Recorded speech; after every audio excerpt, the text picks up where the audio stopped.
Hello friends, welcome to Job Seekers Junction. So இந்த வீடியோல பாத்தீங்கன்னா ரொம்பவே ஒரு இன்ட்ரெஸ்டிங்கான ஒரு நியூ நோட்டிபிகேஷன் பத்தி நாம பார்க்க போறோம். சோ என்னன்னு பாத்தீங்கன்னா தமிழ்நாடு மெடிக்கல் சர்வீஸ் ரெக்ரூட்மெண்ட் போர்ட்ல இருந்து லான்ச் பண்ணிருக்கக்கூடிய அசிஸ்டன்ட் சர்ஜியன் அப்படின்ற போஸ்டுக்கான ஒரு ரெக்ரூட்மெண்ட் பத்தி தான் நாம பார்க்க போறோம். கிட்டத்தட்ட பாத்தீங்கன்னா 2500 வேகன்சிஸ் வந்து அப்ராக்சிமேட்டா அவங்களுக்கு லான்ச் பண்ணிருக்காங்க. இதுக்கான லாஸ்ட் டேட் வந்து மே மாசம் 15ஆம் தேதி தான். சோ இதுல வந்து என்னென்ன எலிஜிபிலிட்டி, என்னென்ன எஜுகேஷன் குவாலிஃபிகேஷன் தேவை, உங்களுக்கு எவ்வளவு சேலரி இருக்கும், ஏஜ் லிமிட் என்ன அப்படின்றத கம்ப்ளீட்டா இந்த வீடியோல நம்ம பார்க்க போறோம். சோ இந்த நோட்டிபிகேஷன் பத்தின எக்ஸ்பிளனேஷன் எனக்கு தெரிஞ்சு நம்ம சேனல்ல தான் நம்ம ஃபர்ஸ்ட் டைம் போஸ்ட் பண்றோம்னு நினைக்கிறேன். சோ யாருக்கெல்லாம் இது யூஸ்ஃபுல்லா இருக்குமோ இந்த வீடியோவை யூட்டிலைஸ் பண்ணிக்கோங்க. உங்களுக்கு தெரிஞ்சவங்களுக்கும் கண்டிப்பா இந்த வீடியோவை ஷேர் பண்ணுங்க. இது மாதிரியான ஜாப் அப்டேட்ஸ்க்கு மறக்காம நம்ம சேனலை சப்ஸ்கிரைபும் பண்ணிக்கோங்க. இப்போ வந்து இந்த நோட்டிபிகேஷன் பத்தின டீடைல் எக்ஸ்பிளனேஷன் நான் உங்களுக்கு சொல்லிடுறேன். ஓகே, ஃபர்ஸ்ட் ஆஃப் ஆல் பாத்தீங்கன்னா இது வந்து ஒரு கவர்மெண்ட் செக்டார் ஜாப் தான். என்ன போஸ்ட்டுக்குன்னு பாத்தீங்கன்னா அசிஸ்டன்ட் சர்ஜியன் ஜெனரல் அப்படின்ற ஒரு போஸ்ட்டுக்கு தான் வந்து கால்ஃபார்ம் பண்ணிருக்காங்க. அதாவது சர்ஜியன் டாக்டர்ஸ் இருப்பாங்கல்ல, ஸோ அந்த போஸ்ட் தான். கிட்டத்தட்ட பாத்தீங்கன்னா 2553 வேகன்சிஸ் வந்து அவங்க கால்ஃபார்ம் பண்ணியிருக்காங்க. இது வந்து தமிழ்நாடு மெடிக்கல் சர்வீஸ் கால்ஃபார்ம் பண்ணக்கூடிய ஒரு போஸ்ட் தான். ஓகேவா? சோ அப்ளிகேஷன் ஸ்டார்டிங் எப்ப, அதாவது ஆன்லைன்ல நீங்க எப்போ வந்து அப்ளை பண்ணலாம் அப்படின்னு பாத்தீங்கன்னா ஏப்ரல் மாசம் 24ஆம் தேதி, அதாவது இனிமே தான் டேட் ஸ்டார்டே ஆக போகுது. சோ 24ஆம் தேதி தான் உங்களுக்கு அப்ளிகேஷன் ஸ்டார்ட் ஆகுது. லாஸ்ட் டேட் பாத்தீங்கன்னா மே மாசம் 15ஆம் தேதி. கிட்டத்தட்ட உங்களுக்கு ஒரு 20 டேஸ் தான் டைம் கொடுத்துருக்காங்க. சோ அதுக்குள்ள நீங்க அப்ளிகேஷனை போட்டுருங்க. ஓகேங்களா? இது வந்து ஒரு கம்ப்யூட்டர் பேஸ்ட் எக்ஸாமினேஷன் தான். சோ எக்ஸாம்க்கான டேட் வந்து உங்களுக்கு லேட்டரா சொல்றேன் அப்படின்னு சொல்லியிருக்காங்க. இப்போ வந்து டேட் மட்டும் அவங்க மென்ஷன் பண்ணல. ஸோ எக்ஸாம் பார்த்தீங்கன்னா உங்களுக்கு கிராஜுவேட் லெவல், அதாவது அண்டர் கிராஜுவேஷன் லெவலில் தான் இருக்கும். மொத்தமாக பார்த்தீங்கன்னா 100 மார்க், 100 அப்ஜெக்டிவ் டைப் கொஸ்டின்ஸ் தான் எக்ஸாம்ஸ் கேட்டிருப்பாங்க. ஓகேங்களா? ஸோ உங்களுக்கான பே ஸ்கேல் பார்த்தீங்க அப்படின்னா லெவல் 22க்கான சேலரி, அதாவது 56,100 மினிமம் அதுல இருந்து ஸ்டார்ட் பண்ணி 1,77,000 வரைக்கும் நீங்க வந்து சேலரி வாங்கலாம். இதுதான் வந்து இந்த போஸ்டுக்கான சேலரி அவங்க சொல்லியிருக்காங்க. ஓகேங்களா? சோ இதெல்லாம் வந்து எக்ஸ்ட்ரா இன்ஃபர்மேஷன்ஸ். உங்களுக்கு என்னென்ன இன்ஃபர்மேஷன்ஸ் தேவையோ அதை மட்டும் நான் எடுத்து சொல்றேன். அது போக எக்ஸ்ட்ராவா உங்க டீடைல்ஸ் தேவை அப்படின்னா இந்த பிடிஎஃப் நான் ஃபர்ஸ்ட் கமெண்ட்ல பின் பண்ணி வைக்கிறேன், யூஸ் பண்ணிக்கோங்க. இதெல்லாம் வந்து பாத்தீங்கன்னா டிசேபிள் கேண்டிடேட்ஸ்க்கு என்னென்ன எலிஜிபிலிட்டி அப்படின்றத சொல்லியிருக்காங்க.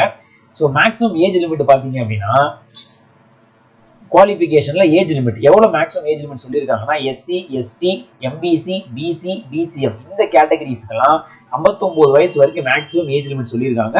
இது இன்க்ளூடிங் எக்ஸ் சர்வீஸ் மேனும் தான். அதுவே அதர்ஸ் மித்த கேட்டகரியில வர்றவங்களுக்கு 37 இயர்ஸ் தான் ஏஜ் மேக்ஸிமம் ஏஜ் லிமிட். அதுவே டிஃபரெண்ட்லி ஏபிள்டு பர்சனுக்கு 47 இயர்ஸ் வரைக்கும் ஏஜ் லிமிட் சொல்லியிருக்காங்க. எக்ஸ் சர்வீஸ் மேன், அதர்ஸ்ல வரக்கூடிய எக்ஸ் சர்வீஸ் மேன்ஸ்க்கு 50 வயசு வரைக்கும் ஏஜ் லிமிட் சொல்லியிருக்காங்க. ஸோ நீங்க இந்த ஏஜ் லிமிட்டுக்குள்ள இருக்கீங்க அப்படின்னா தாராளமா நீங்க அப்ளை பண்ணிக்கலாம். ஓகேங்களா? அதுக்கப்புறம் பாத்தீங்கன்னா இந்த ex service man, disable persons இதை பத்தி பிளாப்ளா நிறைய கொடுத்துருக்காங்க. இப்போ எஜுகேஷன் குவாலிஃபிகேஷன் பத்தி நம்ம பார்த்துருவோம். ஸோ இதுக்கான எஜுகேஷன் குவாலிஃபிகேஷன் என்ன அப்படின்னு பாத்தீங்கன்னா ஃபார் அந்த அசிஸ்டன்ட் சர்ஜியனுக்கு நீங்க எம்பிபிஎஸ் டிகிரி முடிச்சிருக்கணும். அப்படி முடிச்சிருக்கீங்க அப்படின்னா இந்த போஸ்ட்டுக்கு நீங்க எலிஜிபிள், தாராளமா அப்ளை பண்ணலாம். அது மட்டும் கிடையாது, இன் அடிஷன் டு நிறைய வந்து அடிஷன் என்னென்ன தேவைன்றதே சொல்லியிருக்காங்க. அதையும் நம்ம பார்த்துருவோம். ரிஜிஸ்டர்ட் பிராக்டிஷனரா இருக்கணும், அதாவது மெட்ராஸ் மெடிக்கல் ரெஜிஸ்ட்ரேஷன் ஆக்ட் படி நீங்க வந்து உங்களுடைய டிகிரியை வந்து ரிஜிஸ்டர் பண்ணிருக்கணும் அப்படின்னு சொல்றாங்க. அதுக்கப்புறம் must have served as a house surgeon, அதாவது நாட் லெஸ் தென் 12 months, ஒரு வருஷமாவது மினிமம் ஹவுஸ் சர்ஜனா நீங்க எங்கேயாவது ஒர்க் பண்ணிருக்கணும் அப்படின்னு சொல்றாங்க. நீங்க எம்பிபிஎஸ் முடிச்சிருக்கீங்கனாலே அதுலயே உங்களுக்கு பீரியட் ஆஃப் 1 year வந்து ஹவுஸ் சர்ஜனா வச்சிருப்பாங்க. ஸோ அதனால நீங்க டிகிரி ஹோல்டரா இருந்தாலே இந்த எலிஜிபிலிட்டியும் உங்களுக்கு கவர் ஆயிடும். அது போக பாத்தீங்கன்னா நீங்க ரிஜிஸ்டர் பண்ணிருக்கணும் உங்களுடைய டிகிரியை. எதுலன்னு பாத்தீங்கன்னா தமிழ்நாடு மெடிக்கல் கவுன்சில்ல நீங்க உங்களுடைய டிகிரியை நீங்க ரிஜிஸ்டர் பண்ணிருக்கணும். எப்பன்னு பாத்தீங்கன்னா இந்த லாஸ்ட் டேட் சொல்லியிருக்காங்களே எக்ஸாமுக்கு மே மாசம் 15ஆம் தேதி, அந்த டேட்டுக்குள்ள இதுக்கு முன்னாடி நீங்க ரிஜிஸ்டர் பண்ணியிருந்தா ஓகே. இது வரைக்கும் பண்ணல அப்படின்னா இனிமே இந்த டேட்டுக்குள்ள போய் நீங்க ரிஜிஸ்டர் பண்ணிடுங்க. இதெல்லாம் தான் அவங்க சொல்லியிருக்கக்கூடிய எலிஜிபிள் கேட்டகரி. அது மட்டும் இல்ல, நீங்க வந்து சிட்டிசன் ஆஃப் இந்தியா இருக்கலாம், நேபாள், பூட்டானாவும் நீங்க இருக்கலாம். இருந்தா நீங்க தாராளமா இந்த எக்ஸாமுக்கு அப்ளை பண்ணிக்கலாம். ஓகேங்களா? சோ இதுக்கப்புறம் உங்களுக்கு தேவையான இன்ஃபர்மேஷன் என்ன பாத்தீங்கன்னா ஸ்கீம் ஆஃப் எக்ஸாமினேஷன், அதாவது பேட்டர்ன் என்ன மாதிரி எக்ஸாம்ஸ் இருக்கும் அப்படின்னு பாத்தீங்கன்னா ஃபர்ஸ்ட் என்ன இருக்குன்னு பாத்தீங்கன்னா தமிழ் லாங்குவேஜ்க்கான எலிஜிபிலிட்டி டெஸ்ட் இருக்கும். இது வந்து 10th ஸ்டாண்டர்ட் லெவல் தான் இருக்கும். கிட்டத்தட்ட பாத்தீங்கன்னா ஒரு 1 hour டியூரேஷன்ல 50 மார்க் கொஸ்டின் இருக்கும் தமிழ் லாங்குவேஜ்ல. அதை நீங்க அட்டன் பண்ற மாதிரி இருக்கும். மினிமம் குவாலிஃபைங் மார்க் பாத்தீங்கன்னா அதர் கேட்டகரிக்கு 40%. ஸோ இந்த 50ல 40% அப்படின்னா 20 மார்க் நீங்க எடுத்தாலே போதும், எடுத்தாலே நீங்க பாஸ் பண்ணிடலாம் தமிழ் எலிஜிபிலிட்டி டெஸ்ட். இதை நீங்க கிளியர் பண்ணாதான் உங்களுக்கு கம்ப்யூட்டர் பேஸ்டு டெஸ்ட்ன்ற அடுத்த எக்ஸாம்ஸ் வைப்பாங்க. இது வந்து பாத்தீங்கன்னா அப்ஜெக்டிவ் டைப், மேல சொன்ன மாதிரி 100 கொஸ்டின்ஸ் டோட்டலா உங்களுக்கு 2 ஹவர்ஸ் டியூரேஷன். இதோடைய மினிமம் மார்க் பாத்தீங்கன்னா இந்த கேட்டகரியில வர்றவங்களுக்கு எல்லாமே 30 மார்க் நீங்க எடுக்கணும். இது அல்லாம மித்த ஜெனரல் கேட்டகரி, ஓபிசி வராது, எம்பிசி, பிசி, பிசிஎம் இந்த கேட்டகரியில வர்றவங்க எல்லாருமே 35 மார்க் நீங்க எடுக்கணும். ஸோ 100க்கு நீங்க 35 மார்க் எடுத்தாலே நீங்க பாஸ் தான். ஸோ அந்த அளவுக்கு எக்ஸாம்ஸ் டஃபா இருக்கும்னு நினைக்கிறேன். அதனாலதான் உங்களுக்கு இந்த லெவல்ல மட்டுமே கட் ஆஃப் மார்க் ஃபிக்ஸ் பண்ணியிருக்காங்க. ஸோ அந்த அளவுக்கு நீங்க நல்லா ப்ரிப்பேர் பண்ணிக்கோங்க. உங்களுடைய எம்பிபிஎஸ் கேடர்ல இருந்தா உங்களுக்கு கொஸ்டின்ஸும் மோஸ்ட்லி கேட்கப்படும். ஸோ கொஸ்டின்ஸ் மோஸ்ட்லி பாத்தீங்கன்னா ஒன்லி இங்கிலீஷ் லாங்குவேஜ்ல மட்டும்தான் இருக்கும் அப்படின்றதே அவங்க தெளிவா சொல்லியிருக்காங்க. ஸோ இதுதான் வந்து எக்ஸாமுக்கான சிலபஸ்.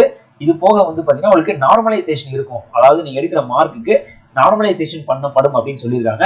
அது என்ன மாதிரியான கேட்டகரியில நார்மலைசேஷன் பண்ணுவாங்கன்றதையும் இங்க ஒரு ஃபார்முலாவே கொடுத்துருக்காங்க.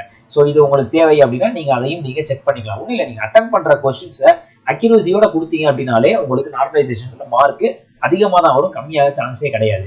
ஸோ இப்போ அடுத்து பார்த்தீங்கன்னா மெடிக்கல் ஆஃபீஸர் இன்க்ளூடிங் பிஜி நீங்க முடிச்சிருக்கீங்க அப்படின்னா, அல்லது கோவிட் டைம்ல நீங்க வந்து மினிமம் 6 months எங்கேயாவது நீங்க வந்து பிரேக் இல்லாம நீங்க ஒர்க் பண்ணி கொடுத்துருக்கீங்க கோவிட் பீரியட்ல அப்படின்னா உங்களுக்கு எக்ஸ்ட்ரா மார்க் ஆட் ஆன் ஆகும். 2 மார்க், 3 மார்க், 4 மார்க் கொடுத்துருக்காங்க.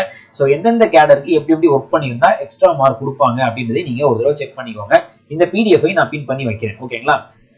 ஸோ சென்டர் ஆஃப் எக்ஸாமினேஷன் பத்தி நீங்க பயப்பட வேண்டாம். 38 டிஸ்ட்ரிக்ட்லயும் எங்க வேணா எக்ஸாம் சென்டர்ஸ் அவங்க போடுவாங்க. நீங்க அங்க போய் அட்டன் பண்ற மாதிரி இருக்கும். ஓகேங்களா?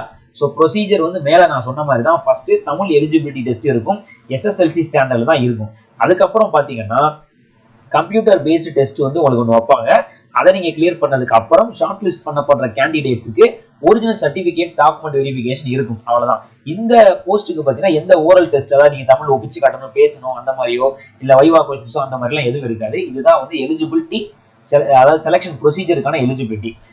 அடுத்து எக்ஸாமினேஷன் ஃபீஸ் பாத்தீங்கன்னா எஸ்சி, எஸ்டி, எஸ்சி ஏன்னா எஸ்சியில வர அருந்ததியர் அவங்களுக்கு, அதுக்கப்புறம் பர்சன் வித் டிசேபிலிட்டி இவங்களுக்கு எல்லாம் பாத்தீங்கன்னா 500 ரூபாய் ஃபீஸ். இது போக மித்த கேட்டகரியில general category, EWS, BCM, BC, MBC இந்த கேட்டகரியில வர எல்லாருக்குமே ஃபீஸ் பாத்தீங்கன்னா 1000 ரூபாய் எக்ஸாமினேஷன் ஃபீஸ். இது எல்லாமே நீங்க ஆன்லைன்ல தான் நீங்க அப்ளை பண்ற மாதிரி இருக்கும். ஸோ இப்போ ரிஜிஸ்ட்ரேஷன் எப்படி பண்ணணும் அப்படின்றத பார்ப்போம். ஸோ பேசிக்கா பாத்தீங்கன்னா இந்த வெப்சைட் கொடுத்துருக்காங்க இல்லையா, மெடிக்கல் ரெக்ரூட்மெண்ட் போர்டு.tn.gov.in இந்த வெப்சைட்ல போயிட்டு ஆன்லைன்ல ஃபர்ஸ்ட் ரிஜிஸ்டர் பண்ணிடணும். ரிஜிஸ்டர் பண்ணணும்னா ஒன்றும் இல்லை, உங்க பேரு, மொபைல் நம்பர், மெயில் ஐடி, உங்க அப்பா பேர் இதெல்லாம் கேட்பாங்க. அதெல்லாம் கொடுத்துட்டீங்கன்னா உங்களுக்கு ஒரு ரிஜிஸ்ட்ரேஷன் ஐடி கிரியேட் ஆயிடும். அந்த ஐடி யூஸ் பண்ணி அதுக்கப்புறம் நீங்க போட்டோவோ சிக்னேச்சர் அப்லோட் பண்றது, உங்க டிகிரி பத்தின டீடைல்ஸ் கொடுக்குறது அதெல்லாம் அவங்க கேட்டிருப்பாங்க. அதை நீங்க கொடுத்து நீங்க அப்ளை பண்ணிடலாம். டியூ டேட்டுக்குள்ள கரெக்டா அப்ளை பண்ணிருங்க. ஓகேங்களா? So name of the post வந்து அசிஸ்டன்ட் சர்ஜன் ஜெனரல். இது மேலே நம்ம பார்த்துட்டோம். ஸோ இவ்வளவுதான் அப்ளிகேஷன் எல்லாமே வந்து இந்த நான் சொன்ன பாத்தீங்களா, mail ID, mobile number, ID mandatory இது எல்லாமே நீங்க அப்ளை பண்ணும்போது கொடுக்குற மாதிரி இருக்கும். சிக்னேச்சர், போட்டோ அதெல்லாம் இந்த மாதிரி கிளியரா இருக்கணும் அப்படின்றதே சொல்லியிருக்காங்க. ஸோ அப்ளை பண்ணும்போது இருக்கக்கூடிய டீடைல்ஸ் தான் இது. ஸோ இந்த வெப்சைட்டை வந்து நீங்க ரெகுலரா ஃபாலோ பண்ணிக்கோங்க. ஏன்னா உங்களுக்கு ஹால் டிக்கெட் வர்றது, உங்களுக்கு எக்ஸாமினேஷன் டேட், எக்ஸாமினேஷன் சென்டர்ஸ் எல்லாமே இந்த வெப்சைட்ல தான் அவங்க சொல்லுவாங்க. அது போக நீங்க கொடுக்குற மெயில் ஐடி, மொபைல் நம்பர்ல தான் அவங்கள கான்டாக்ட் பண்ணுவாங்க. ஸோ அதனால இதெல்லாம் ரெகுலரா அப்டேட்ல வச்சுக்கோங்க. ஓகேங்களா? ஸோ ஆல்மோஸ்ட் எல்லா டீடைல்ஸுமே நான் சொல்லிட்டேன். பிசிக்கல் ஃபிட்னஸ் சர்டிஃபிகேட் வந்து கேட்பாங்க, அதையும் நீங்க எடுத்து கொடுக்குற மாதிரி இருக்கும். ஓகே, ஸோ வேற என்ன டீடைல்ஸ் உங்களுக்கு சொல்லணும்னு நினைச்சேன். இன்னும் ஒரே ஒரு டீடைல்ஸ் மட்டும் நான் பார்த்துருந்தேன். இந்த இருக்கு பாருங்க, எப்படி அப்ளை பண்றது, என்ஓசி இதெல்லாம் வந்து சிலபஸ் எல்லாம் ஒரு தடவை செக் பண்ணிக்கோங்க. எப்படி அப்ளை பண்ணணுங்கிறத நான் சொல்லிட்டேன். இந்த லிங்க் இருக்கு பாத்தீங்களா, இந்த லிங்க்ல போயிட்டு நீங்க ரெஜிஸ்டர் பண்ணி நீங்க அப்ளை பண்ணிக்கலாம். ஓகேங்களா? பேமெண்ட்டும் நீங்க அப்பயே பண்ணிருங்க. யூபிஐ மூலியமாவோ உங்களுடைய டெபிட் கார்டு, கிரெடிட் கார்டு மூலியமாவோ நீங்க அப்ளை பண்ணிக்கலாம். மோஸ்ட்லி பாத்தீங்கன்னா ரிசர்வேஷனுக்கான டீடைல்ஸ் தான் கொடுத்துருக்காங்க. தமிழ் மீடியமா இருந்தா உங்களுக்கு இம்பார்ட்டன்ஸ் கொடுப்பாங்க. உமனுக்கு தனி இம்பார்ட்டன்ஸ் இருக்கு, எக்ஸர்விஸ்மென்ட்க்கு தனி இம்பார்ட்டன்ஸ், டிசேபிள் பர்சன்ஸ்க்கு தனி இம்பார்ட்டன்ஸ் இருக்கு. அதாவது கொடுத்துருக்கிற 2500 வேகன்சில அவங்களுக்குன்னு சில பெர்சன்டேஜ் ஆஃப் சீட் ஒதுக்கி இருப்பாங்க. அதெல்லாம் என்னென்னதை நீங்க தெளிவா பாத்துக்கோங்க. டாக்குமெண்ட்ஸ் வந்து சர்டிபிகேட் வெரிஃபிகேஷன் அப்போ நீங்க ப்ரொவைட் பண்ற மாதிரி இருக்கும். என்னென்ன டாக்குமெண்ட்ஸ்னா டேட் ஆஃப் பர்த் ப்ரூஃப், அதாவது SSLC, school, 10th higher secondary சர்டிபிகேட்டோ நீங்க ப்ரொவைட் பண்ணணும் ஃபார் டேட் ஆஃப் பர்த் ப்ரூஃப்காக. உங்களுடைய கம்யூனிட்டி சர்டிபிகேட் நீங்க ப்ரொவைட் பண்ற மாதிரி இருக்கும். எஜுகேஷன் குவாலிஃபிகேஷன் மினிமம் நீங்க 10th ஸ்டாண்டர்ட்ல இருந்து மேக்ஸிமம் யூஜி, பிஜி வரைக்கும் நீங்க என்னென்ன முடிச்சிருக்கீங்களோ எல்லா எஜுகேஷன் சர்டிபிகேட்ஸையும் நீங்க ப்ரொடியூஸ் பண்ற மாதிரி இருக்கும். மெடிக்கல் கவுன்சில ரெஜிஸ்ட்ரேஷன் பண்ணிருப்பீங்களே அந்த சர்டிபிகேட்ஸும் நீங்க ப்ரொடியூஸ் பண்ற மாதிரி இருக்கும். ஸோ நீங்க டிசேபிள் கேடர்லயோ எக்ஸர்வீஸ்மெண்ட் கேடர்லயோ அப்ளை பண்றீங்கன்னா அந்த சர்டிபிகேட்ஸையும் நீங்க டிசேபிலிட்டிக்கான சர்டிபிகேட்டையோ அல்லது எக்ஸர்வீஸ்மெண்ட் டிஸ்சார்ஜ் சர்டிபிகேட்டையோ நீங்க ப்ரொடியூஸ் பண்ற மாதிரி இருக்கும். ஸோ இந்த எக்ஸாமுக்கான டோட்டல் டீடைல்ஸ் வந்து இதுதான். இது போக உங்களுக்கு ஏதாவது எக்ஸ்ட்ரா டீடைல்ஸ் வேணும் அப்படின்னா இந்த PDF நான் கவர்ஸ் கமெண்ட்ல பின் பண்ணி வைக்கிறேன், மறக்காம பார்த்து யூட்டிலைஸ் பண்ணிக்கோங்க. உங்களுக்கு வேற ஏதாவது டீடைல்ஸ் வேணும் அப்படின்னா கமெண்ட் செக்ஷன்ல சொல்லுங்க, அதை நான் எக்ஸ்பிளைன் பண்றேன். ஸோ இது மாதிரியான சென்ட்ரல் அண்ட் ஸ்டேட் கவர்மெண்ட்டுக்கான ஜாப் அப்டேட்ஸ்க்கு மறக்காம நம்ம சேனலை சப்ஸ்கிரைப் பண்ணிக்கோங்க. இந்த வீடியோ உங்களுக்கு யூஸ்ஃபுல்லா இருந்ததுன்னா நீங்க மற்றவங்களுக்கும் ஷேர் பண்ணுங்க, யூட்டிலைஸ் பண்ணிக்கோங்க. தேங்க்யூ.